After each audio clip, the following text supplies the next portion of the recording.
ہم نے بہت مرتبہ اس حدیث کو سنا ہوگا، لیکن صفائی کے اعتبار سے ہم نے اس حدیث کو نہیں سنا۔ اللہ کے حبیب علیہ السلام فرماتے ہیں جس گھر میں رات بھر کچرا پڑا رہے، یعنی جس گھر کے اندر رات میں کچرا پڑا رہے، اللہ ان گھر والوں کے رزق سے برکت اٹھا لیتا ہے۔ اس کا مطلب امام الانبیاء ہمیں پیغام کیا دینا چاہتے ہیں؟ سید الانبیاء کا پیغام کیا ہے؟ مطلب یہ ہے کہ تمہارے گھر میں رات کے بعد صبح اس حالت میں کبھی نہیں ہونا چاہیے کہ تمہارے گھر کے اندر کچرا پڑا ہوا ہو۔ لیکن حضور کے بات کرنے کا انداز ہے، کیونکہ ہر آدمی اپنے انداز سے بولتا ہے، اور یہ امام الانبیاء کا لب و لہجہ ہے۔ ٹیچر بولے گا تو اپنے انداز سے، ڈاکٹر بولے گا تو اپنے انداز سے، مولوی بولے گا تو اپنے انداز سے، خطیب بولے گا تو اپنے انداز سے، ادیب بولے گا تو اپنے انداز سے، شاعر بولے گا تو اپنے انداز سے، سب کی باتیں جدا جدا ہے۔ لیکن جب نبیوں کا امام بولے گا تو نبیوں کا امام اپنے انداز سے بولتا ہے، اور ان کے انداز کی شان یہ ہے کہ بڑے بڑے ادیب خطیب شاعروں کی حالت ان کے سامنے یہ ہے، فصحا عرب کے بڑے بڑے تیرے آگے یوں ہے دبے لچے، کوئی جانے منہ میں زبان نہیں بلکہ جسم میں جان نہیں۔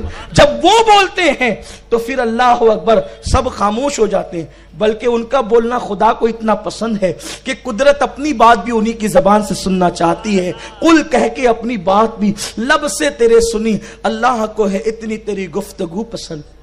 تو جہاں تک کچرے کی بات ہے، آقا کریم صلی اللہ علیہ وآلہ وسلم فرماتے ہیں کہ اس حالت میں کچرے پہ تمہارے گھر میں رات نہ گزرے کہ تمہارے گھر میں کچرا پڑا ہو۔ جس گھر میں رات میں کچرا پڑا ہو اس گھر سے اللہ رحمتوں کو اٹھا لیتا ہے۔ اس کے بعد آپ دیکھیں، توجہ فرمائیں، پاکیزگی کا عنوان چونکہ آپ نے جو ہے وہ آج چنا ہے، عرض کروں اللہ کے حبیب علیہ السلام فرماتے ہیں جس گھر میں کتا ہو اور جنبی ہو اس گھر میں رحمت کے فرشتے نہیں آتے۔ دیکھو یہ نبی کے بولنے کا انداز ہے، امام الانبیاء کے۔ جنبی کس کو کہتے ہیں؟ جنب ایک دم حیا کے پہلو میں، حیا کے انداز میں، جب ایک مرد ایک عورت کے ساتھ وظیفہ زوجیت ادا کرتا ہے۔ میرے خیال میں آپ سب کے بات سمجھ میں آ گئی ہوگی میں کہنا کیا چاہتا ہوں۔ مرد جب کسی عورت کے ساتھ وظیفہ زوجیت ادا کرتا ہے، حق کے زوجیت ادا کرتا ہے، تو اس پر غسل فرض ہوتا ہے۔ اس کو اسلام کے لب و لہجے میں جنابت کہتے ہیں، اور جس پر غسل جنابت فرض ہو تو اس کو جنبی کہتے ہیں۔ اب آقا کریم صلی اللہ علیہ وسلم فرماتے ہیں جس گھر میں جنبی ہو، یعنی ایسا شخص جو بیوی کے ساتھ زوجیت کا وظیفہ ادا کر چکا ہو، وہ جہاں بھی ہوگا اور کتا جہاں ہوگا وہاں رحمت کے فرشتے نہیں آئیں گے۔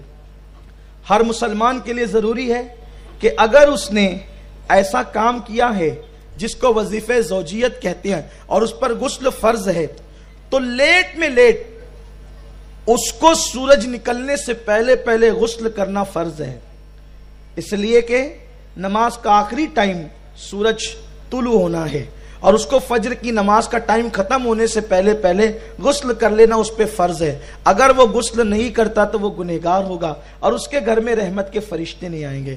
اب آپ غور فرمائیں، سائنس یہ کہتی ہے، ڈاکٹر یہ کہتے ہیں کہ جس وقت انسان جنابت سے دوچار ہوتا ہے تو اس کے ایک ایک بال سے گزر کر کے وہ مادہ خارج ہوتا ہے، جس کی بنیاد پر اللہ کے حبیب غیب داں نبی صلی اللہ علیہ وسلم نے فرمایا کہ ہر بال کے نیچے جنابت ہے، اور اسی لیے غسل جنابت بہت احتیاط سے کرنے کا حکم دیا گیا ہے۔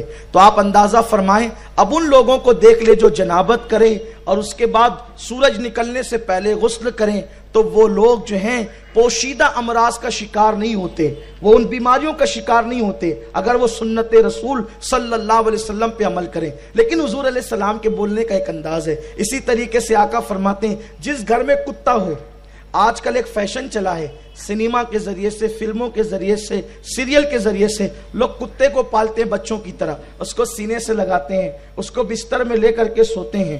ابھی آپ نے کتے کے حوالے سے ایک بیماری کا ذکر سنا، یہ کتا حضور علیہ الصلوۃ والتسلیم کی حدیث ہے، جس گھر میں کتا ہو اس میں اللہ کی رحمت کے فرشتے نہیں آئیں گے۔ اور یہاں تک کہ فقہا فرماتے ہیں جو بلا ضرورت کتے کو پالے گا اللہ کی بارگاہ کے اندر وہ جواب دے ہوگا اور عذاب کا مستحق ہوگا۔ کیوں؟